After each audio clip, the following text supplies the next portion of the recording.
Welcome back into the Lions 24/7 podcast. I am Tyler Donahue coming to you from a rainy Thursday morning here in Happy Valley. Penn State progressing in their preseason camp. We're going to talk about that. We got some recruiting conversation coming up here on the show as well. But before we dive into what we have in store for you today, want to make sure if you're listening to this and didn't yet get to our Tuesday episode of the Lions 24/7 podcast, let's change that in a hurry. Go back. Tuesday episode dropped early afternoon that day. Josh Pate leads things off, the renowned national analyst here at 24/7 Sports, whose reputation and popularity has just skyrocketed in recent years. We're happy to have him on our show a few times each year. We'll check in with him again this season, but a really good preseason perspective from Josh Pate, not just on this Penn State team that he came and visited here in Happy Valley with a spring trip to town, but also just a couple weeks ago, sitting down with James Franklin and a bunch of Big Ten coaches out in Indianapolis. He's got a good feel for where this team was, but also what the sense around the conference is about these Nittany Lions. Check that out. We also spent about 50 minutes after the Josh Pate interview breaking down what we saw and what we heard at Penn State's Media Day Sunday in Beaver Stadium, and had that conversation with Mark Brennan and Daniel Gallen. We bring them on right now, and we'll pretty much pick up where we left off, guys, because it's an evolving team. It always is in August. You're trying to wrap your head around 30-plus new scholarship players. The rest of the roster has progressed since the last time we saw them on the football field. And, oh, by the way, you've got West Virginia coming to town in 23 days for your season opener. And let's begin, Mark. We're going to talk about players that we're all curious to monitor in the coming weeks before that September 2nd kickoff. And the guy who was just led off your story in terms of the featured photo, Hakeem Beamon, you wrote about the defensive tackle unit, which is one of those questions that we had, maybe a little bit more emphasis on that question than there should be because of the experience they bring back in that room. But I think that's a good spot to begin this conversation, Mark, in terms of intriguing players in the roster. It's a guy who's been around 5 years. He had a notable extended absence along the way. The weight has been a topic of conversation, but Hakeem Beamon seems to be primed for a big season, although I have said that before on this podcast in past years. Yeah, but I really do. I get the sense that he's kind of pulling it all together now. I mean, I had a chance to talk to Deion Barnes. We posted a video, and the video was actually, I mean, the timing of the video was ridiculous when Deion was talking about kind of the energy and the bounce that Hakeem brings to practice. He literally comes bouncing behind him, just kind of dancing around. And we've seen him out on the practice field, just, yelping and having fun. And, that may seem silly, but, I think you're looking at a group that everybody has question marks about. And this is a guy who's been around for a long time. And I think that group really needs leaders. You lose one of the strongest leaders you've had in recent years in PJ Mustipher. And to me, Beamon's not going to be that sort of leader, the guy who gets up in front of the press and, answers all questions and do that. But in the room, from what Deion Barnes is telling us, this is a guy who is still at this level of his career, a redshirt senior, fifth-year senior, still asking questions, still taking notes, still doing all those little things. And, Deion Barnes, coaches have this thing, and I think we've all dealt with it from Little League on, where they say, try to get 1% better every day. And it's a cliche, but there's an element of importance to that. That if you are attempting to get a little bit better every day, when you stack day after day after day after day after day, within a week and then a month and then a year, where are you going to be? And the fact that he's pointing to a guy who's been around, still focusing on doing that, I think is important. The other thing with Hakeem Beamon is he was listed at 264 last year. I don't think any of us believed that was his actual weight, but he's listed at 284 now. I don't know what his actual weight is, and he's never really wanted to tell us. I've never figured that out either. I know back when I played basketball in high school, they used to list us like an inch or two smaller than we were, which I think was stupid because once you get out on the floor, people are going to realize how big you are.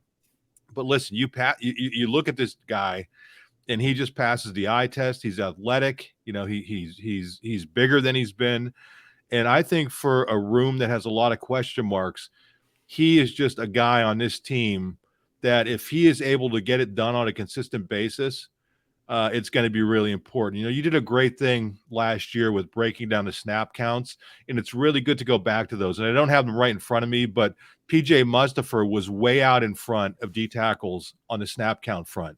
And I was a little bit surprised to find out that Beeman wasn't all that far behind him. And then when you go from Beeman down, it dropped really, really low.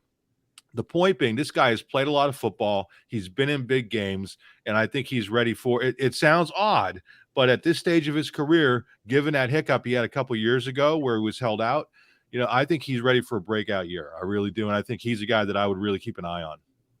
Referencing what you just talked about, Mustipher was right around 460 snaps on the season. Beeman right around 430. So there wasn't that and separation. Then below that, some people, and then you drop off a cliff. You go down to Ellie's at 269. Keziah Izzard, Zane Durant, Jordan Vandenberg, all somewhere between about 170 and 200. Of course, Izzard missed the first month of the season for undisclosed reasons, so that's impacting that a bit. But yeah, there was a separation there between those top two guys. I don't think we find that in this defensive tackle unit necessarily. I think that you're working your way through 4 guys that we're going to see a bunch of. I don't know that we'll see 2 and then that kind of a separation this season. But Akeem Beeman, if he played that much last year, and what we're hearing about him is that he's progressing and he's bigger and he's more equipped to be an every down defensive tackle for you, then he's probably not coming off this field any more than that. So where are the other snaps coming from? I don't know who's getting them taken away, but I think we're going to see a lot of interchangeable pieces here. Zane Durant's the guy that we've mentioned a lot, taking a step forward from maybe being a situational third down pass rusher as a freshman to being a player who's commanding a lot more looks over the course of each game on Saturday. So, Daniel, we got more to look at in the defensive line. I've got a name that I want to make sure we're all monitoring. It's not going to be a surprise name, but where else do you land in this conversation just as we kick things off? Yeah, the first name that I wrote down on my little list before, it might be one that you were thinking about, but I had Devontae Townley as my off the bat first name to monitor. Partly because reading Mark's story and thinking about the defensive tackles, but Townley's someone who redshirt sophomore, his 3rd year in the program, but it's going to be his first year playing defensive tackle. He looks bigger. When you talk about the listed weights, he's still listed at 267, even though I would be very surprised if that's his actual weight. He has that twitch from the outside. He was a high school basketball player. I think that he can do some really, really interesting things on the interior, but it's still going to be an adjustment. You run down the depth chart and you can make it the case for 5 guys in front of him at least, with varying levels of experience. So, I think that Townley might be more of a name for 2024 when you talk about impact on the field. But if Penn State can get something out of him this year, I think that could really boost that interior just because he has such a different body type than some of these other defensive tackles. He's so long. We really saw last year. I think Beeman was good at this. Obviously, Trav Robinson was, and Abdul Carter was good at this when he rushed. But the Penn State front 7 did such a good job of getting their hands on passes last year. When they couldn't get to the quarterback, they got their hands up. I think with Townley's length and his size, that he's someone that can really affect the game, even if he's not putting up big sack numbers or big quarterback hurry numbers. So I think that his transition will be I think it could be really fun to watch. I don't think there's a lot of pressure on him to contribute right away. But if he can, I think that would be a big boost. So I think when we get out there, again, number 18, in the trenches, especially going up against what Penn State has on the interior of its offensive line, could be really, it's worth monitoring. We've launched a new series this month, and we're excited about it. We've gone through a few in the series thus far. It's called the preseason progress report, and Townley was the subject of one of our first ones that we had up at Lions 24/7 this week. Our VIP subscribers are well in the know on this stuff, but just to kind of give a quick summary of where Townley is, it sounds like in 2024, I agree, that's where the focus is on him being, I think, a force, a potential major factor with this defense. But he could be at least a cog in 2023. And I don't know if we really thought he could be, even when he came back to the roster in January, because we heard about the position transition. You're talking about a guy who missed all of that bowl practice work in December because he was in the transfer portal. We know how important that is for young players. They're usually getting loaded up with reps. He did not have that experience. So to hear now through those first few days of camp from players, from staff members that Devontae Townley has that versatile frame, and he's a guy that can impact games on Saturday if needed. The caveat there is you got at least 5 guys you can reel off in front of him who are going to play, and they're going to play quite a bit. So he's got 7 games under his belt through two years at the college level. But he was announced at 220 pounds on signing day in February of 2021. My understanding is, although he's listed 267, he's pushing closer to 280 pounds. So 60 pounds in a bit over 2 years where you've got the transfer portal entrance. I'm with you. It's a captivating kind of situation in a very deep defensive line room. And I'm going to go further up that depth chart right now and focus on Denai Dennis Sutton, because there's a lot of buzz right now about Chop Robinson as a projected first-round pick toward next year's NFL draft. We know all about Adisa Isaac, the way he finished out his redshirt junior campaign and how that maybe set the stage for him here in 2023. But Denai Dennis Sutton, based on his prospect pedigree, based on the way he just beat people throughout spring practice and the way that we understand that is carried over through the early stages of preseason camp, I just feel like you could see this guy go out and produce an all Big Ten caliber season after being relatively quiet as a freshman for a 5-star pickup. Those 3 sacks all happened in September, relatively restricted, under 20, under 15 snaps game by game. That's going to change in a big way. I think as his usage blows up, his production is going to blow up, and he's giving guys fits right now on the practice field. We've heard all about it. We saw it firsthand against that offensive tackle group in the blue-white game. And I just don't think there's a lot of teams out there that are equipped to handle what Penn State's going to throw your way off the edge. And to me, because of the frame that he has, because of what we talked about coming in his recruitment, this is a guy that Nick Saban really wanted. This is a guy that Kirby Smart really wanted. Could have been playing roles on either of those programs last year. But instead, I think right now we're going to see the ascension of Denai Dennis Sutton in year 2 and further validate just why this was such a big recruiting win for Penn State. So a lot on the defensive line there. And Mark, do you want to take us in another direction now? Yeah, offensively, and for people who follow the program really close, this may sound a little weird, but I think Trey Wallace is flying under the radar. And again, this is just one of those deals when you keep your ear to the ground. There's so much focus on Keandre Lambert-Smith for good reason. There's so much focus on Dante Cephas, the transfer, for good reason. But, what they need in that receiver room is somebody that is going to be consistent game in and game out. Now, could that be Keandre Lambert-Smith? It could be. We started to see it toward the end of last year, but we haven't seen that throughout his career. And I think Trey Wallace is the kind of guy who can just go out there and get it done game in and game out. And I don't think it's necessarily a bad thing that he's kind of flying under the radar a little bit, to the outside world. Because, again, you keep your ear to the ground and everybody in camp is talking about this guy. He had one of the best catches in camp. Some people were telling us about it, a one-handed stab. But I just look at this offense and, where they are at quarterback. I think they're going to be, just fine and beyond fine eventually. Where they are at running back, as good a duo as there is in the nation. Where they are at offensive line, as deep as they've been since the mid-90s. Where they are at tight end, I think, with 2 NFL caliber tight ends. And where does that leave you? I think the talent is there in the receiver room, but I think they need that one consistent guy that is going to be there game in and game out. And again, I want to phrase this the right way. And you guys know this because you've been around the program. But when you talk to people about Keandre Lambert-Smith, the one thing you hear is he kind of has to stay out of his own way. He just has to stay focused and get it done. And I'm hoping for his sake that he does, because if he does that, he's an NFL prospect. But we just haven't seen it yet. So we've seen spurts of it. But I think Trey Wallace, Harrison Wallace III, is the kind of guy who just has the skills, the athleticism, all of those things to be a snap in, snap out, just get it done every single play. So he's one guy that, again, keep an eye on. I know a lot of people, he's been tabbed as one of the top 2 receivers in the program by no less than James Franklin.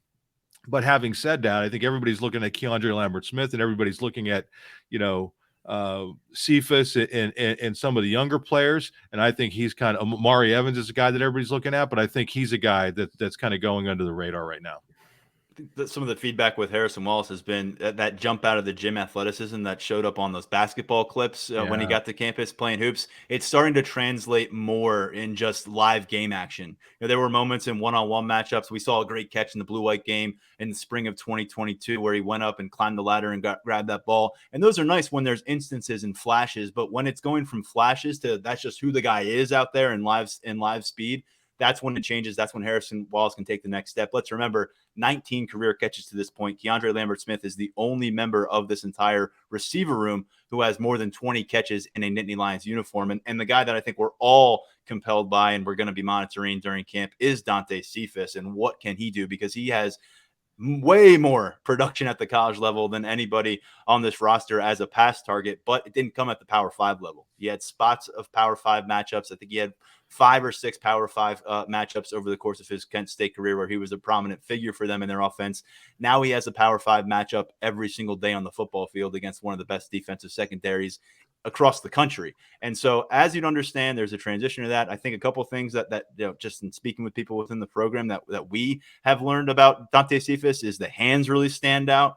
The guy's 6 foot, 185-ish pounds, but he has a larger radius than you might imagine. He's pretty fearless going and getting the ball in traffic. And when he gets his hands on the football, he's a guy who can really pluck that bigger hands than a 6'5" wide receiver might usually come equipped with. And Devontae Cephas not working with the first couple guys that we saw involved out there at Sunday's practice, but he was 3 practices in. They hadn't put on full pads yet. He just got to campus in May, and I think that's probably right around where you think the expectations are for Devontae Cephas at practice 4 is a guy who's involved there toward the top end of the receiver group, but not quite at that top yet. We'll see where he's at a week from now. We'll see where he's at 3 weeks from now when this team reaches the field. But Devontae Cephas, to me, he may be that guy who pushes this ceiling in a different way. Because I think initially people view this as a huge pickup, a fireworks kind of pickup, because they saw some of the other programs that were mentioned in pursuing him out of the portal. And then maybe it set in a little bit that, okay, he's not getting to campus until the middle of summer. This is a big jump from Kent State, and I think people maybe recalibrated their expectations. And now to the point where some people might be sleeping on what Devontae Cephas can accomplish for Penn State because he's not starting already, because he's not the first wide receiver that we see on the field. Let's give it some time. Let Cephas work into things. But it sounds like he brought the work ethic, the willingness, and the ball skills. You just got to get him on the same page, keep him working in the strength and conditioning program, which is a major jump from a MAC school. And then I just say Caden Saunders is the guy that we're all keeping an eye on as well, because his speed that he brought to campus, and Amari Evans is more established. But when you look at those other freshmen who did not play last year, and there's 4 of them when you throw in Christian Driver now, Caden Saunders is the name that keeps popping up in terms of if he finds that spark and if he continues to show that speed on the field, he's going to be a threat out of that slot where there's a bunch of other contenders there. But that's my spiel at wide receiver. Daniel, where do you want to take the conversation as we monitor players here in preseason camp? One last note on Caden Saunders. I would say that he's in the position to kind of most upset the depth chart. When you talk about what guys did last year and just kind of, moving them along the line, with Parker Washington, Mitchell Tinsley leaving, and adding Cephas, I think that if you go off the pecking order and production from last year, I think Saunders is in position to maybe, make the biggest move or change that equation a little bit. But I'm not going to go too far away. I'll go to the tight end room. And I think that Khalil Dinkins is someone to really watch and monitor this fall. Obviously, Theo Johnson and Tyler Warren have really established themselves atop that depth chart. And then at the bottom, freshman Andrew Rapley has really, I think, built up a lot of excitement, with what he showed on tape, how he looks physically. But then you've got a couple guys in between, with Khalil Dinkins and Jerry Cross, and then the other freshman, Joey Schlaffer. So, I think that Dinkins is maybe a little bit under the radar right now. That number 3 tight end spot, I think, is going to be really interesting to see with what Penn State goes with. Mike Yursich and Ty Howell aren't afraid, to put 3 tight ends out there on the field at once in various formations. So I think that Khalil Dinkins has a really interesting skill set. He was really athletic coming out of high school out in Pittsburgh. I think Tyler's written about it before, where he's a guy who could have played basically, anywhere he wanted, offense or defense.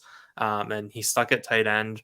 We got to see him in some, mop up action as that fourth tight end last year, and he flashed. I think he had that touchdown catch, maybe against Ohio from Drew Aller.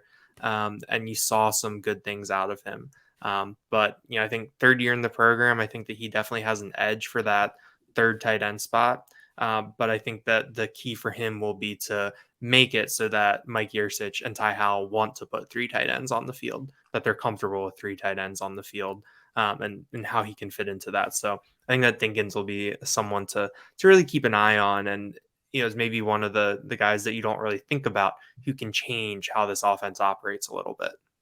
And let's remember, Dinkins was essentially force-fed practice reps this spring without Tyler Warren and Theo Johnson. It was Dinkins and Jerry Cross and a couple freshmen. So he got a ton of work with what we think will be the first team. And we'll find out more about Dinkins moving forward. The speed has really improved. 6'4", 245 pounds. But illustrating your point, Andrew Rapley, who just got to campus in May, he's also 6'4". He's 10 pounds heavier than Khalil Dinkins as a newly arrived player. And I referenced this earlier, got a close look at him when we were on the practice field about a week ago when he was rumbling by me. And he just looks that part in pads. He looked at out of pads when we saw them back in June. And what we're hearing from folks now that he's had some opportunity to practice is he's been a bit of a surprise considering the timeline of getting to campus here versus how it has worked out for him, sharing the field with Power 5 defenders, sharing the room with a established group of tight ends, the guys who have been on campus and who are also blue chip talents. He's a top 24/7 prospect, but I think the difference is that they've signed a bunch of those guys in the past. He's better equipped physically to handle what Penn State's going to throw his way as a freshman than anyone who's done it since Pat Fryermuth back in 2018. I keep making that comparison, but that's just the reality of where he is as a physical specimen right now. So I want to see if that translates, and I want to see if Khalil Dinkins is able to show out that physicality. I know that his athleticism and speed has been really areas of emphasis for improvement in his first few years on campus, and we've seen the results there. They want to see guys who can also get it done as a blocker. We know that. We saw what the difference looked like last year. And Andrew Rapley is the guy who's turning some heads with physicality, with that size. And don't forget about Jerry Cross and Joey Schlaffer, as you mentioned, but a lot working out there in that tight end room. Mark, where do you want to take our conversation here as we move it forward? Anywhere on offense elsewhere, or do we go back to D? No, I'll go on offense. And you want to talk about physicality. I mean, JB Nelson is a guy that there's a lot of buzz about this guy on the offensive line. Redshirt junior, JUCO transfer. So he's got 2 years of eligibility left, if I'm reading that right. 6'5", 332. But where does he play? I mean, we've talked so much about the offensive tackle, rotation and what's going to go on there. And that would seem to be a natural position for JB Nelson. But, we've also seen that they're not afraid to move him inside. But people in the program think he's an NFL talent. And that's where they are with this offensive line now, Tyler, you've talked about it in previous podcasts, where they're in a situation where you're either making tough decisions on who's starting, or are you platooning, and how are you going to work that? But if there are people within the program that we trust who are saying this guy's an NFL caliber offensive lineman, and we haven't talked all that much about him. And it's understandable, because if you look at the tackle situation, you have Olu on the left side, and then Drew Shelton and another Wallace, Caden Wallace. I was actually going to have some fun and go with an all Wallace players to watch and throw Cam in there, but I decided not to do that. But you have, 3 offensive tackles who have played a lot of football. Where are they going to be able to find snaps for JB Nelson? And I think they're going to have to find a way to find snaps for him, whether it's inside, outside, however they do it. So he's a guy that I would really keep an eye on. It's generating a lot of buzz in camp. I'm going to stick on the offensive line real quick. Venga Yoane. I mean, we talked about him a lot last year. And by the way, him, JB Nelson, they could have burned redshirt last year. If Penn State needed them to play, they were able to toe that line, get to those 4 games. That was the plan for Drew Shelton, of course, until Olu goes down, and then he's got to burn his redshirt. But JB Nelson and Venga Yoane in year 1 with this program, they could have played more extensively. We saw JB Nelson get a lot more run in a couple matchups due to injury issues elsewhere. But yeah, I mean, Venga is a guy that everyone just says it's not the brute force, because you look at the guy, he's 350 pounds and he's just rock solid, and he's looked that way since he was in high school. And you think he's just going to mash people and mash them. What we hear about him, which is really scary for opponents, is that when he gets into the open field, he can really move. And we knew that he matched up that athleticism. He wasn't just a big piece. Just a big dude. He matched up the athleticism. But what we've heard is, that straight line speed, that ability to quickly get off the ball, get to the second level. It's just different when you've got a guy running like a freight train like this. And, Salim Wormley is the returning starter at right guard. He played extensively last year after missing all the 2021 season. But Venga's going to push him. And that's another spot where, we'll keep our eyes on a potential rotational approach and situational approach. And I think you made a good point. We've done it before. Guys like Venga Yoane, guys like JB Nelson, someone like Caden Wallace or Drew Shelton, whoever's watching the first team offense take the field on September 2nd. All 3 of those guys have starting homes in this conference, and they're going to be watching football to start this season, we'd imagine. So I think it's a really good spot on the offensive line. Daniel, do you have anywhere to take us now? Yeah, I'll flip it over, flip it over to the defensive side, and I'm going to go with Johnny Dixon. I think that we know what Penn State has to replace with Joey Porter Jr. leaving and with Jair Brown leaving. And those are 2 NFL guys that you have to replace. But I've talked when we were out at Big Ten Media Days, I was talking to people about the secondary, and it was kind of the thing where they were like, that's a lot to replace. How worried is Penn State? And then it never really comes up.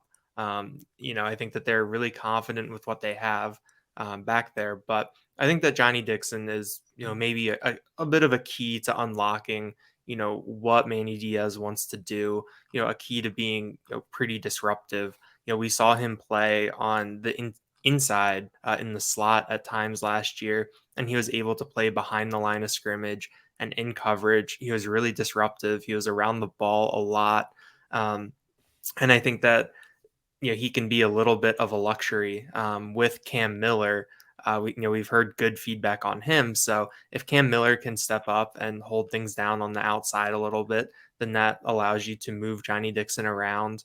I know Penn State has, when in that prowler package, they need to find a replacement for Jair Brown, someone that they can move around, put at different spots. And I think that with what we saw from Dixon, with his ability to play inside, to rush the quarterback, I think for a while he was leading the team in sacks. I think that he is a prime candidate, to be that prowler, to play around the line of scrimmage, to be kind of a hybrid slot corner, safety, linebacker, do whatever Penn State needs him to do. So I think that there's a bit of a chain reaction there, because you have to replace Joey Porter Jr. You have to replace Jair Brown. If you're Terry Smith, you need to have someone else on the outside that you're confident in, to move Johnny Dixon. And we think that can be Cam Miller. But I think that Dixon is someone that can be really disruptive for Penn State this year, and I think really enjoy kind of a breakout season in his 3rd year in the program. Cam Miller was on my list for sure. And you're right, there's a lot of supplemental parts here that Terry Smith and also Anthony Poindexter, Manny Diaz are using just at all 3 phases of the defense. But you look at what they can accomplish in the defensive backfield, and I think a guy who's going to be a big part of that is KJ Winston. He might not be a starter again at safety. That could go to Keaton Ellis and somebody else. But last year, burned red shirt, played a ton of football, got really involved as a valuable special teams asset for this team. And that's going to continue. I'm just curious if he's somebody that is going to go from one of these depth pieces that we say is a nice luxury to this guy can change a game at any point, because that's the read on him is he has legitimate long-term major football potential. He's going to be in the sport for a while. That's what everyone will tell you. So what does it look like in year 2? Is it still him getting 25 reps a game, or are they going to see enough on the practice field and say, the leash has to be longer. We love our safety group, but other guys are just going to have to stick to the sideline because we can't afford not to have Winston on the field. this is one of those things that we'll be monitoring in those upcoming weeks. I don't know if we get our answer September 2nd as they sort through what they have and all the different pieces that first month of the season, but an ascending figure, no doubt about it. And that's an area where it feels like there's a lot of players on the rise, but maybe KJ Winston just working his way toward the top a little bit faster than others. And then Zariah Fisher just up front, sticking with a returning player on the defensive side of the football. Not going to spend much time on it because we addressed it with the mailbag question not too long ago on the podcast, but Fisher is definitely a guy that they plan on implementing consistently at the defensive end spot. We know that Smith Vilbert's out of that equation. Amine Van Over was a locked in last year as rotational piece. So it shouldn't be a surprise to people that we're projecting he's going to be that fourth defensive end involved. But Zariah Fisher is going to play a lot of football, and don't look past what he brought to campus as a prospect. He was a blue chip talent, started off at linebacker, but they absolutely loved him as a front seven defender, a guy who could grow into that edge role. I know that last year was a significant hiccup in his development, but with 2 years left on the table here, I've talked about it. Can this be a springboard for Zariah Fisher into what could be a really big cap off to his Penn State career in 2024? It's a hard room to do that in, but I think he's got the goods, and it sounds like the staff is seeing him put those things together on the field. Any veterans you wanted to focus on here, Mark? I have a few freshmen to do a little more rapid fire off before we finish our conversation, but how about some guys that we've watched for a few years here within the program? Yeah, Kobe King is a guy that definitely keep an eye on. Everything we're hearing, he's playing extremely well. He had the benefit of playing throughout spring practice which some of the linebackers did not. Split snaps with Tyler Elsdon last year. I was able to bring up your list, Tyler. Elsdon 422, Kobe King 310, and I wonder if you might not see that flip a little bit, just because Kobe King was out there. But again, 6'1", pushing 250 pounds. You get the sense from talking to people that things are really starting to click for him at this point, and the ability to play in between Curtis Jacobs, the big dog, and Abdul Carter, I think is really going to be helpful for him. That's not to discount Elsdon. I think he's going to be a key player in this linebacker group as well. And I think between the two of them, you have two good inside linebackers, especially, again, with the guys who are playing around you. But people talking a lot about how things are just coming a lot more naturally to Kobe King at this point. There's so much focus on his twin brother. I mean, it's almost hard to believe that those two guys are twins because they're so different physically. Kalen, who's going to be a first-round draft pick. But, Kalen was playing at cornerback, and I think most people would expect that it's probably, I don't want to say easier to transition from high school to college at that position, but not nearly as complicated, I don't think, as trying to transition to that Mike linebacker spot where you're the quarterback of the defense. So to hear that things are starting to come together for Kobe King, I think is a really good thing for Kobe King, obviously, but also for this defense. And Daniel, before we jump into the freshmen, any other veterans you wanted to mention here on the conversation? I would just circle back to the final kind of depth defensive end that has popped up, along with Zariah Fisher with Amine Van Over. I think that we've seen him, flash a couple times over the past 2 years. And he's kind of been, pretty quiet. But I think that he is someone where there's a lot of excitement about him. And that, he and Fisher really do give Penn State, they can go 5 deep at defensive end. They can have a 2.5 deep thanks to them, as James Franklin put it. But I think that Van Over is someone where, when you get in kind of the, maybe middle of the first quarter, early in the second quarter, when you start rotating guys in, I think that he's someone that can make a couple splash plays this year. You get to the end of these games, you've got an offensive tackle who's been out there every single snap battling 3 different defensive ends, and you're able to put a relatively fresh Amine Van Over denied Dennis Sutton against him. And it really could add up for this team in significant ways as the season wears on. So freshmen, I mean, we've already referenced a few of them. Andrew Rapley is a guy that we've talked a lot about at tight end. Jamil Lyons is a player we have not talked a lot about. Out of Philadelphia's Roman Catholic, defensive end. Brian Doan spoke highly of him when he was on the podcast here about a month ago, giving kind of a final breakdown of this freshman class that Penn State brought in. But he's a guy that you're hearing is natural. That's the word that keeps popping up. He had some VIP content as part of our preseason progress report on Wednesday at Lions 24/7, just to give you a little bit of insight into that. He's a guy that's simply getting into the backfield, getting after the quarterback, showing that ability to bend without much thought to it. So when you're coming to campus in June and doing that in the football field the first week of August, people are going to take notice. And that's not to say he's a Big Ten ready defensive end in year one. And he doesn't need to be, because this is a group that has at least 5 guys in front of him that are going to play a ton of football. But I think it was good to hear some early returns on a guy who probably went a little under the radar overall in the 2023 class. Tony Rojas, how can we look away at this point based on what he's done thus far on campus? But Tamir Robinson is a guy that, because of all the love that Rojas has gotten, I don't want to forget about him. Tyler Elsdon's back in that mix, that Mike, but I'm curious if Robinson can do enough to assert himself as a guy who's going to get some longer looks as a freshman that we may have anticipated. I mean, he was largely wiped out as an upperclassman of game action, injured halfway through his junior season, missed his senior season. What would it look like when he got to campus? Was he really a linebacker, or was he just a defensive end in waiting?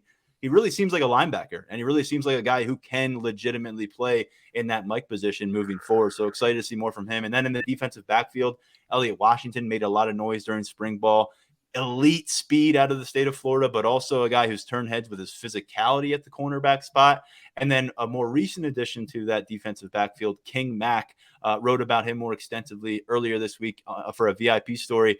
But he has come and translated a lot of that playmaking skills that we saw at St. Thomas Aquinas in South Florida up here in State College through his first few practices. The guy that the ball seems to find. And when you're hearing that about a freshman, it's always a really good thing, because usually freshmen get lost in the shuffle. You kind of forget about them. When you're hearing that the ball's finding a freshman, that's a really good spot to be at. And then I'll just really quickly on the offensive end, Javen Williams. Can he be that 4th offensive tackle? There's optimism there. Again, reminder, last year your 4th offensive tackle proved to be a 5-game starter down the stretch when you went 5-0 at left tackle for you in Drew Shelton. So that's more an important role than you may realize here in August.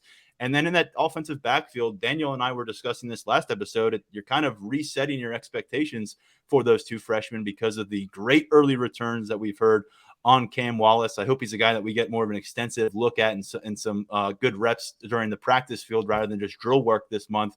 And then London Montgomery, wasn't sure we'd see him practicing at all in this month of August. Instead, he's practicing from day 1 of preseason camp, and J1 Sider saying he's full go. So probably a little bit ahead of schedule with this freshman class, I would say, through the first week of campus. And then we'll see what happens when they hit that wall and things get really hard and everything gets installed and they lose their selves. But we'll see who survives it and gets into September as guys who are going to be impact players on Saturday. But I think thus far, we knew some of the names we'd hear about in positive manner, but there's other names that have surfaced from the first-year group that I think gives you optimism about where this class is heading. Daniel, did I miss anyone? And I hope I didn't take away too much from you guys on these first-year guys. You just listed every single person. So yeah. No, I think you covered it really well, and I think that no shade to some of the teams on Penn State's schedule, but it's the thing where you really hope that they're able to take care of business against Delaware, against UMass potentially, so we can really see these guys and get the opportunity to see these guys in live game action. And I think that last year really proved, or last year showed that James Franklin, wants to get these guys out there, and that they know how valuable getting some of these reps earlier in the year is for these freshmen. But I think that with how they've been recruiting these past couple of years and just the depth on this team, I think that you get to the fourth quarter of some of these games, and I think there will still be excitement for some of these freshmen to see them out there, make their debuts, and able to flash a little bit with what they're able to do. We got a busy few days coming up at Lions247.com. This evening, Thursday, we'll be back over at Penn State's practice facilities. We'll have a chance to hear from James Franklin, several players afterward, get our latest updates on what's happening at preseason camp. And then on Saturday, we'll get a chance to really peel back the curtain for the first time since I've been covering this team. My understanding, the first time since James Franklin has been running the show. We're going to have a fully open practice here during preseason camp. Not sure yet what that will look like. We don't know what the media structure is. We haven't been given our guidelines or rules, and what day we'll get them. It's Thursday, so we're running out of time. But we do know that we're going to be. When is that practice? Hey, we'll be there. We'll be there. And if we don't have rules, then we don't have rules. If we do have rules, then we'll do our best to follow them. But yeah, we're looking forward to Saturday, getting back out at Penn State practice facilities, hopefully emptying the notebook over the course of the weekend for you at Lions247.com. But I don't want to bury the fact that we had this new look Penn State basketball team back on the court, playing some game action over in the Bahamas of all places this week. And I guess it's we did kind of bury it. We're 40 minutes into the podcast and we got recruiting coming up, but I wanted to spend just a few minutes here. Daniel, you had some takeaways written up late evening on Tuesday coming out of that game, and they played the Pirates. You got to remind me where the Pirates are from and what they're about, but they beat them 113-65. Our matey. Yeah, Penn State's down in the Bahamas this week for a pair of exhibition games. They played a local team, the Bahamas Pirates, on Tuesday. It was originally on the schedule as the Bahamas national team, but they were in Puerto Rico playing Kansas. And I was looking at some other schedules, and Penn State wasn't the only team that had the Bahamas national team on their schedule. Everyone wants a piece of the Bahamas, dust man. in the wind. Everyone's like, yeah. And has ended up playing a local team, but no, I thought that it was a good first look. It wasn't the cleanest play, which what you're kind of expecting when it's 13 guys, 10 of whom weren't here last year. You're in the Bahamas in basically a converted ballroom, more or less.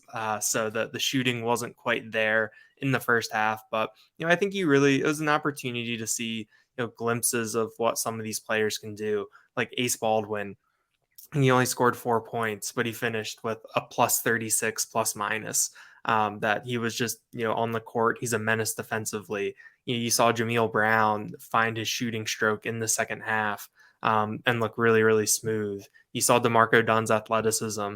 Nick Kern, the VCU transfer, was the leading scorer, and he really, really showed his athleticism. He showed hustle, and he showed that. I was listening to a Mike Rhodes podcast and with Andy Katz, and Mike Rhodes said that Nick Kern is a culture guy, and you were able to see that with how he played in that game. So it was kind of a good introduction.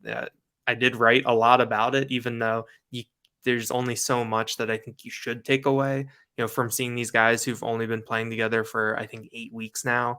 But we'll get one more look at them later today, Thursday. They're playing Canada's University of Victoria, who's also been down there in the Bahamas for a little while. And I guess the one personnel note, Kudus Wahab and Favor Ire, the two big men transfers, they didn't make the trip down. So you've seen a lot of Demetrius Lilly and a lot of playing small yet again. That was one of the things that I was looking forward to, was seeing a more big men, after we saw Penn State play small so much for last year, but we're getting a little bit more look at the small ball for, a little bit longer. Mark, before the Nittany Lions renew their rivalry with the University of Victoria on Thursday afternoon, I'd love to hear from you about what you took away from this. Obviously, Daniel laid it out pretty well. It's not comparing apples and oranges when we're talking about Big Ten matchups here or anything, but this is a team that I'd imagine needs as many runs up and down the court together as possible between now and tip-off. Yeah, and that's the point. I mean, I don't think it really matters who you're playing. I mean, I think you'd rather slightly better competition than a 113 65 game. But you have a new coach, you have all these new players. I think simply going on this trip is good from a team building perspective. And for people who don't realize, this was actually Micah Shrewsbury actually set this up, and it just so happened that this was the year that Penn State is doing it. So it ended up being just perfect timing. But everybody who was on the trip played. Everybody who was on the trip scored. Those are the sorts of things that you look at. I think Daniel, the one stat that Daniel brought up, you look at Ace Baldwin, and again, 2 of 5, 4 points, didn't force anything, and finishes with a +36. And a lot of times in individual games, those plus minuses can be deceiving.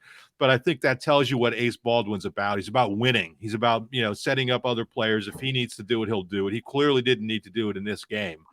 And then, as you mentioned, Nick Kern, 8 of 9 from the field.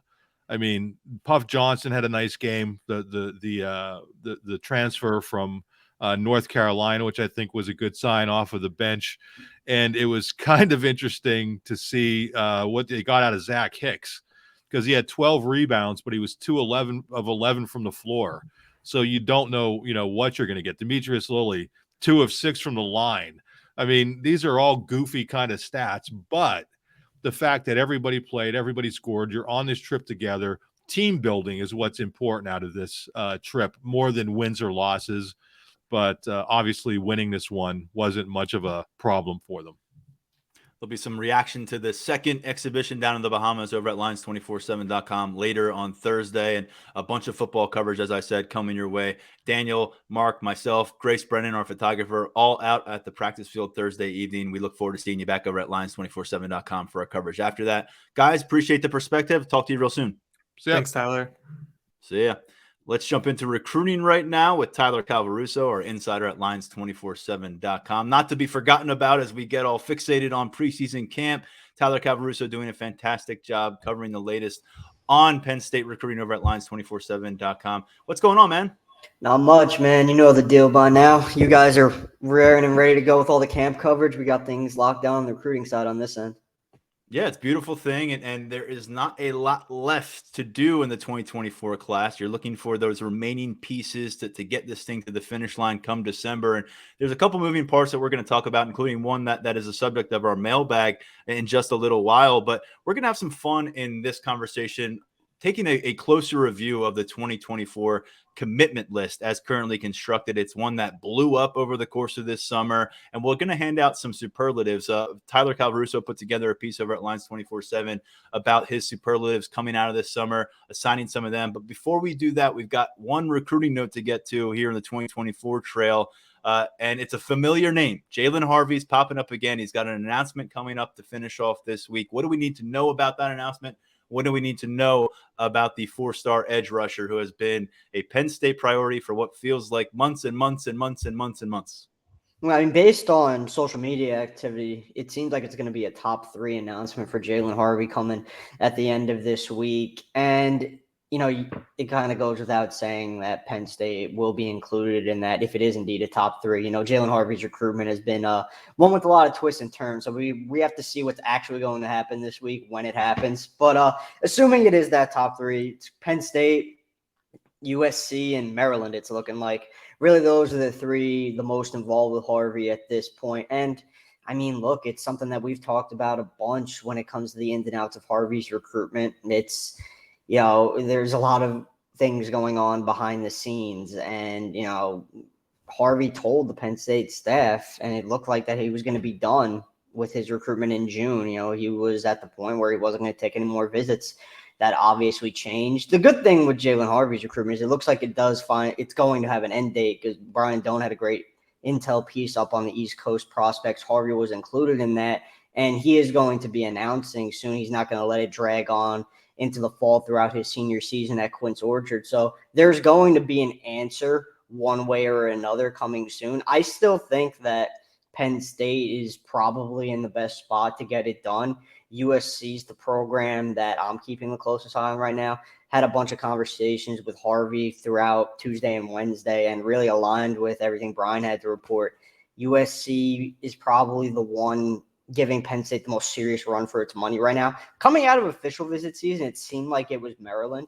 It seemed like that Maryland official visit gave Jalen Harvey and his camp something to think about, because he had a July 4th decision date set, and then ultimately decided to push that back after the Maryland official. So Terps, you know, it's definitely an in-state option. They've given him something to think about. USC has done well with defensive linemen on the East Coast this cycle. I mean, Penn State saw that when it swooped in and landed David Polypale last second in June, when Polypale announced in July. So Trojans and the Nittany Lions have done battle this cycle. And really, I think Penn State has continued to do all of the right things with Harvey. I think Penn State has heard the right things from Harvey regarding his level of interest in the Nittany Lions and where he might be leaning. But this is one, again, USC is definitely one to keep a very close eye on down the stretch of this recruitment. Right now, I still like my crystal ball prediction for the Nittany Lions, but we're just going to have to wait and see, because it seems like there's a new update with Harvey pretty much on a daily basis at this point. But things are seemingly finally winding down, and we should have a definitive answer sooner rather than later at this point. All right, thanks for the intel there. Let's shift gears and focus on the guys who are on board with the 2024 Penn State class and serve up some of these superlatives that you went through. It was a really fun read, especially after seeing a bunch of these guys in person at Penn State prospect camps over the course of the summer. And let's begin with the top prospect of this group. I gave it to Quentin Martin. And that might seem like somewhat of a foregone conclusion considering what we've had to say about Quentin Martin throughout the cycle. One of the top names on Penn State's 2024 board, really spanning multiple cycles. His place at the top of the board had been cemented for years, and it goes beyond. As a freshman. Yes. Yeah, as a freshman. Really, man. That's not even an exaggeration. That's the kind of prospect that he has been throughout his high school career at Bell Vernon. And his placement on the board, we always talk about keeping the best players in Pennsylvania and how much of a priority that is for the staff. But his placement on the board and him being so high on the board, it went far beyond him just being a Bell Vernon kid. I mean, you look at his skill set. Running back, he's elite. We've talked about, as a guy wide, he could do that. Defensively, he would have been an elite prospect if that was the side of the ball he decided that he wanted to play. I mean, there's just so much versatility to Quentin Martin's game. I mean, he's a freak athlete. We've seen it with our own eyes when he's camped at Penn State. He's put up some pretty impressive testing numbers. I mean, he's just one of those guys who is kind of different and one of those guys who has the kind of talent to be a game breaker on a weekly basis. And I give Luke Reynolds credit for what he's accomplished throughout his recruitment, because he did give Quentin Martin, I think, a push for this top prospect spot. But at the end of the day, for me, it was Quentin Martin. Just everything that he has shown on film and athletically throughout his high school career, it's impossible not to be excited about his potential and what he could bring to the Penn State backfield when he arrives in State College. There's just so much upside with him. He's going to keep growing. He's already very physically mature. He's going to keep growing, getting better, adding some speed. I think you've got a really special player on your hands if you're a Penn State fan. Yeah, if he was showing up to campus right now at his size, you're okay with it. Yeah, you're okay with that. And he's got another year before that happens. And with Quentin Martin, I think to your point about his versatility, I don't think he is anymore. Maybe he is labeled the athlete early on. There was the athlete label for him in our rankings. And you're seeing, though, the progression at running back and what he can really be as a true running back prospect. But I will say, while he was probably the best running back prospect we saw at camp all summer long, I would say when he went to receiver at the Whiteout camp and did some work downfield there and was running routes, he might have been the best receiver in attendance at that event. And I know for a fact that there are coaches across Power 5 Conference, including here in Happy Valley, who believe he could be a damn good defensive back if that's where he ended up. But he's a guy who's going to have the ball in his hands at the college level. They got a really strong running back class with him and Corey Smith out of Wisconsin, who's a 4-star. So I can't argue with that pick, but I will say Luke Reynolds, every time you see him, he gives you another reason to get excited, and he has been on the fast track for the top of our tight end rankings at 24/7 Sports over the course of this offseason. Let's go to a different one, and it's best fit, and you kind of got to go with Cooper Cousins here, right? He was the lone man standing for about a full year. Yeah, I just thought how, Luke Reynolds made things interesting for the top prospect pick. I think there was not another consideration when it came to the best fit. When you look at Cooper Cousins, and just starting with the way he plays, it's pretty much everything Phil Trotwell wants out of his offensive lineman in terms of the nastiness he plays with, the motor he has. And then you also factor in the positional versatility. I mean, Cooper Cousins has spent the entirety of camp season working at each position on the offensive line. Penn State staff has worked him out at each position, and he really goes out there and he dominates no matter where he is asked to line up on the line. And that is just something that the Penn State staff really loves about him and is excited to get to work with him on. And then when you factor in everything that Cooper Cousins has brought from an off-the-field perspective, and just aside from who he is as a prospect, he was alone in Penn State's 2024 recruiting class for really a long time. If you go back and look at it, he committed in January 2022, was the only prospect in the class until Anthony Specca came along with his commitment in January 2023. So almost a year. I believe Specca committed 7 days before it would have been a year of Cooper Cousins being alone in Penn State's 2024 recruiting class. And that never had any sort of negative impact on him or anything like that. He was locked in on being the leader in that class from day one. He has played a huge part in that class coming together. And he has played a pivotal part in some of these recruitments specifically. Liam Andrews got close with Cooper Cousins. Luke Reynolds got close with Cooper Cousins. Cooper Cousins got close with a lot of the guys who have gone on to commit to Penn State. And that's not a coincidence. That's not, just, Cooper has a great personality and happened to become friends with these guys. No, he made a concerted effort to be a leader in this 2024 class and help it reach the point where it is a top 10 class nationally. And you cannot discredit him at all in that regard. Whenever you look at the makeup of this 2024 class, Cooper Cousins has to be, and his role has to be taken into account. And that's just what makes him such a great fit for this Penn State program, a guy who really is all about the program and all about the team. It's never me with Cooper Cousins. It's always we. And I think that's one of his best traits, and that's something that Penn State has really liked about him as a person.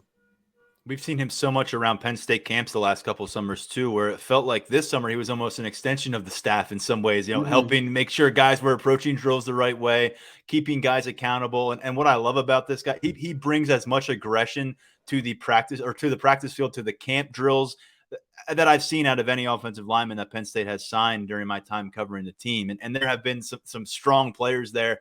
Not to say he's the perfect offensive line prospect, but upstairs mentally, what he's giving you, what you're going to get when he gets to campus in terms of his wherewithal and competitive nature. Those are important things. There's a lot of good looking offensive linemen out there who manhandle undersized opponents at the high school level and push guys around. And then when they encounter players who are just as good or better than them or as physical or more physical than them, they start to wilt under that pressure when they get to a college football campus. Not going to be a problem for Cooper Cousins, who has kind of taken on the best defensive linemen that these camps have had to offer and done his best to make them his ragdoll over the course of those sessions.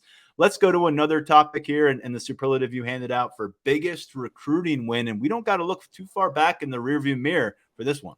No, it was one that happened in July when Liam Andrews decided to bring it into his recruitment with a commitment to Penn State. And look, we've really waxed poetic about the significance of this get for Deion Barnes as a first-year defensive line coach who hasn't even coached a game as the defensive line coach yet, already scoring some pretty big wins on the recruiting trail, with Liam Andrews being the biggest. It's one of those gets that, and I've said it here, it shapes the perception of Penn State's 2024 defensive line haul. And make no mistake about it, without Liam Andrews, it would have been a very good group. But getting a guy like Andrews in the fold, the surefire top 100 prospect, it takes it from a really good group to a potentially elite group, depending on how these guys develop when they get to campus. I mean, this was a battle really for Penn State throughout the winter where it looked like the Nittany Lions were falling behind a little bit. The tide started to turn when Penn State really opened the door to Andrews coming to State College and playing on the defensive line. Once he made it very clear that that was something that he wanted to do at the next level, Penn State came around on it, and the relationships were already in place. But it was the one relationship that wasn't really in place was the relationship with Deion Barnes, given when he took over, and the fact that Liam Andrews was not a priority on the defensive line until later on in his process. Up until that point, the relationship were mainly with Phil Trautwein, Frank Leonard, and other members of the offensive staff because it looked like that's where he was going to be playing. It looked like he was going to be an offensive line prospect. He makes a transition to defensive line prospect, doesn't get the chance to talk to Deion Barnes in person until the blue-white game in April. And I think that was kind of the turning point in Liam Andrews' recruitment from a Penn State perspective because those two gelled really well kind of right off the bat. And when you have that kind of instant connection, considering that it was a fresher relationship, it speaks volumes. And for Penn State to close, to fight off a late push from South Carolina. Wisconsin was also there in the end as well, but it ultimately came down to Penn State and South Carolina, and the Nittany Lions were able to fight that off, seal the deal. Definitely the biggest get of this class, in my opinion. And again, one that has the potential to shape the outlook of this 2024 defensive line group moving forward. A couple of years from now, when we take a look back and we evaluate this group, we might be calling it an elite group simply because of the addition of Liam Andrews. That's the kind of prospect he is and the kind of potential I think he has. That commitment came through on July 21st, and Andrews 101 overall in the top 24/7 rankings. Speaks highly of a guy who is now being rated as a defensive lineman, and last year was a top 24/7 offensive lineman. And to make that change within a cycle isn't something I'm really know that I've seen before. We've seen offensive linemen say, "I want to be a defensive lineman at the next level," and everyone kind of goes, okay, well, your offer list just kind of got cut in half because half these schools don't agree with you and don't think you can be that. Liam Andrews seems like his popularity rose, if anything, when he made this decision. So really captivating stuff and curious to see what it looks like on the field for him as a senior at the Dexter School up in New England. Let's go from that, which produced some fireworks last month, to a sleeper pickup. What do you think is working our way through here? The guy that's just going way too far under the radar based on what you know about the situation. There were a lot of options here because I do think Penn State actually has an abundance of sleepers in this class. I think Garrett Sexton is one. I think Ian Boyer is one to an extent. But the one who stands out to me is Antoine Belgrave-Shorter, the cornerback from Florida down in Jacksonville, Mandarin High. It's just really, I think he does a lot of things that other top-tier cornerbacks in this class do. Now, I'm not saying Antoine Belgrave-Shorter should be a high 4-star or a 5-star or anything like that, but I think he's got some really intriguing upside to him because there are aspects of his game that just I think it translates to the next level. He's very physical at the line of scrimmage. He's good at jamming receivers at the line if that's what he's asked to do. He has showcased really good ball skills down the field on multiple occasions. Throughout 7-on-7 season, there have been clips of him high-pointing the ball, going up and making plays down the field. And John Mitchell is the star of that Mandarin High secondary. And even in 2025, they had Holland Stubbs, who's a safety, top 100 safety. So it's a star-studded secondary. He's a guy who's not even talked about the most in his whole high school, in his own high school secondary, which is, it says a lot about that program and its talent. But if you're flying under the radar in your own high school, and Belgrave-Shorter is also flying under the radar in Penn State's 2024 recruiting class, I think. I think that when he gets to campus, he's the kind of guy who arrives and he opens eyes early on. Obviously, it's going to come down to his comfort level and, his physical development when it comes to what he's able to accomplish right off the bat when he gets to Penn State.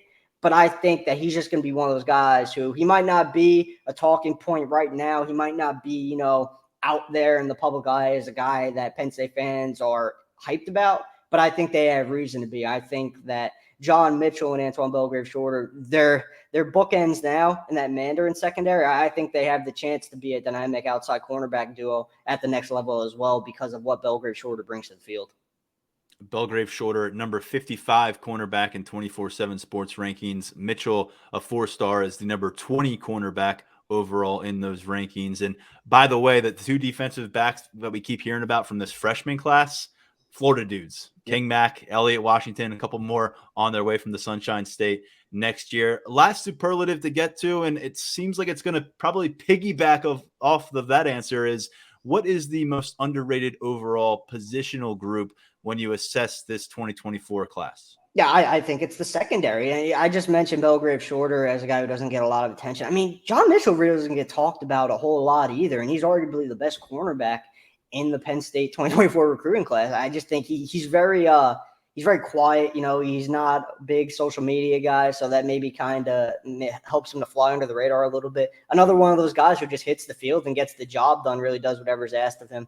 Kenneth Wosley, and we've seen him show out at every Penn State 7-on-7 he's ever showed up to. He's got some really solid tape, and he plays against good competition, given who Imotech goes up against. So I think he's got some really good traits that he's going to develop once he makes it to Happy Valley. And then if you look on the back end of the secondary, DeJuan Lane, another guy who's really quiet, but he ain't quiet on the field, man. He brings the noise. He's a hard hitter. Does a lot. He does things at a really high level. Well-rounded safety, bigger guy. A guy I've mentioned was kind of in the mold of Kari Nelson as a bigger safety. Not necessarily the same skill set and the same strengths, but similar in size and similar in utilization as well when it comes to ability to play over the top and down around the line of scrimmage. And then Vabu Torre, the Jersey guy from Irvington High, another one. It's really just he does everything well. I just got the chance to see him play in person during the fall, and he didn't get a full game in. He suffered an injury that cost him the second half of that game. Nothing serious, but when he was on the field during that first half, flying all over the place, making tackles, making plays in coverage. So just guys who don't get a ton of attention, but are ballers. And we've seen that time and time again in person and on film. So I think that makes the secondary a really underrated aspect of this Penn State recruiting class. More good news for coaches Anthony Poindexter and Terry Smith. They've already got a lot of good things brewing in the defensive backfield here in 2023. Can I just add one real quick because I feel like we got to mention him? How about best scouting job of this cycle so far? And I'm just going to say Ethan Grunkemeyer, because now that we know a little bit more about Ethan Grunkemeyer and now the country knows a little bit more, the Power 5 offers were going to come. I mean, there was going to be more big-time Power 5 offers post-Penn State offer. He decided, hey, I got the comfort level. My QB trainer knows this staff really well. The guy I know really well, and Drew Aller's there. He can vouch for the situation. It feels right. I'm committing. We had Brad Mendler, who's the QB trainer for both Grunkemeyer and Drew Aller, on this podcast in July. And if folks heard that interview, I hope you did. But he emphasized that there were some sharks circling around Ethan Grunkemeyer, some big-time sharks in the Power 5 landscape, especially after his performance in the Elite 11 finals out in Los Angeles, where he showed up as one of the best competitors out there. And so for Penn State to kind of set that aside and feel great about Grunkemeyer, get him on campus multiple times this offseason, throwing the football around, You got a guy who was a 3-star prospect. Now you've got a guy going into his senior season who's a top 200 overall prospect, a 4-star prospect, a guy who's rising in that sense. And Mike Yursich, just kind of the story of how this one came up. He wasn't going to let this one kind of fall by the wayside, slip through the cracks or what have you. I think it was a really impressive job in getting Grunkemeyer and Penn State on each other's radar early, way earlier than a lot of teams ever would have done it. And then once he started to click and show that he was a true Power 5 offerable prospect, Penn State didn't hesitate at that point, because if they had hesitated and it went a little bit longer and they try to jump in, we could be looking at a process where the kid had a few notable offers added to that pile, taking more visits, and maybe the process becomes more complicated. So I think really strong scouting job by Penn State and from start to finish here. Yeah, I definitely agree with that. And it was a pretty impressive, looking back on it, it was a pretty impressive pivot when it came to quarterback recruiting. Right. There were aspects of the quarterback board that were still playing out at that time, right? Michael Van Buren was still available for the taking, and it was really coming down to Penn State and Oregon. But that Mike Yurchis gets out to Ohio and sees Grunkemeyer throw, and it's one of those things where it kind of hits you like, wow, this is a different kind of dude right here. His arm talent is different, and it's just, he really surged up the board from that point on, and he became the guy that Penn State wanted. And I mean, just look at what he's accomplished throughout the summer regarding, the camp circuit. State College, Elite 11 regional, one of the best quarterbacks there. Gets out to the Elite 11 itself, one of the best quarterbacks there. He's going to be at the Under Armour All-American game to showcase his arm before he makes it to Penn State. And I mean, if you look at some of the balls he's tossing around leading up to his senior season in scrimmage film, it's just so impressive. And I think Can we add another one? Can we add another one? Because Brad mentioned it. How about his performance at Ohio State's 7-on-7 Oh, tournament? yeah. He was dealing out there. That was a big one, man. He was probably the best quarterback there that day. And in his own backyard, he was comfortable, man. He was fitting balls in really tight windows that day. And it was just overall one of those performances that, kind of solidifies the evaluation. It kind of makes you, it's one of those tapes you watch if you're the Penn State staff. You're like, yup, that's why we went after this guy as hard as we did. This is what we saw. Now everyone else is seeing it. So it's one of those feel-good moments for the staff, man. I'm really excited about Ethan Grunkemeyer. There are a lot of people inside of Lash who are excited about Ethan Grunkemeyer. So it's going to be fun. I'm interested to see how his senior season plays out. I think he's in store for a big one. Yeah, I remember when Penn State got a 3-star quarterback coming off of his junior season and Drew Aller. And then by the time his senior season hit, he was a known commodity. He was working his way toward 5-star territory. And Penn State fans got to just sit back, relax, and enjoy the senior season highlight film that was just remarkable. Some of the best quarterback play you'll see at the high school level. He was really impressive as a junior, but senior season was on a different level, and Nittany Lions fans everywhere got to wrap their arms around Drew Aller and think, oh, what could this look like in a Nittany Lions uniform? I'm not going to say we're going to be on the same pedestal as Drew Aller with Ethan Grunkemeyer, but I think you could be in for a similar experience for Penn State fans as they watch his senior season progress and start to realize what they have coming to campus in 2024, as this QB room overall in Penn State has become a lot more healthier, a lot more talented in the last couple of years. That will continue next year. Tyler, let's finish off with a mailbag. Good stuff on the superlatives. I think it was a great time to kind of reset things a little bit with that recruiting class, because so much went on this summer. And our mailbag asks about another recruiting target left in the 2024 cycle. There's not a bunch of them that we've been focused on.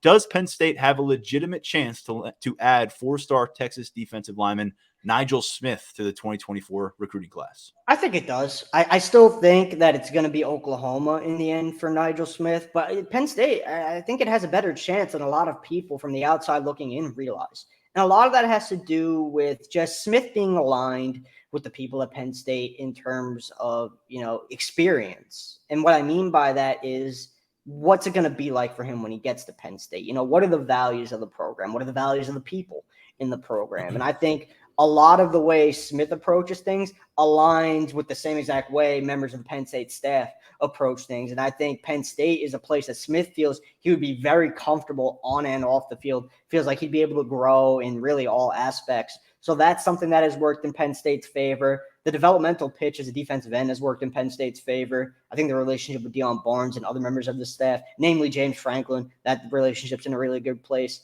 I think Penn State's running second here. And it was a question that was posed to me on the board. Hypothetically, what if Oklahoma was to fill up on the defensive line? Let me preface by what I'm about to say, but I don't think that's going to happen. I think Nigel Smith has a place in that class. But if Oklahoma were to drop out of the race, where would that leave Penn State? And I think that would leave Penn State in a pretty good spot. You know, Texas A&M has been mentioned to me as a sleeper for Nigel Smith. Texas is going to get an official visit from Nigel Smith before he wraps up his recruitment in early September. But I think Penn State has a better chance at this than a lot of people realize. Again, I still think Oklahoma is going to close on this one. And I just mentioned the relationships being such an important aspect of Smith's decision-making process. His best relationships, quite frankly, probably lie at Oklahoma. There's a lot of familiarity with the staff there. It's a place he's very, very comfortable. It's closer to home than Penn State is. I think that might not be a huge factor for Nigel Smith, but it's definitely something that's involved in the conversation. So the answer is yes. But I still think Oklahoma is going to get it done. September 8th is the decision date that's on the calendar right now. One thing I have a question on Oklahoma and just generally, because they're recruiting well, that that's not a surprise, but they can't have back-to-back, seasons. So last year, if they can call it a hiccup and say, well, we had a new coach, we were sorting. If they do that back-to-back years, that is really going to jeopardize their recruiting spot. So if Smith were to jump in with the Sooners, this is looking long-term, obviously, and this is throwing in a bunch of different stuff. But I think if you forecast what Oklahoma and their recruiting situation might look like in October, if things don't open up better and there's a bounce back, then there could be kind of just a reconsideration there. I don't know where Nigel Smith's head is at, and I don't know how wins and losses would impact things once he's ready to make a decision. But that's something that has stuck in my head when I see a lot of guys committing or considering Oklahoma right now because of where that program is in year 2 under Brent Venables.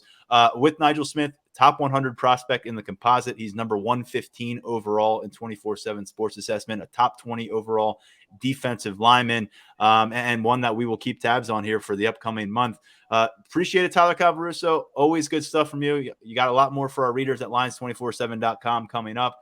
Good stuff, though, on the podcast, as always. Thanks, man. Appreciate it.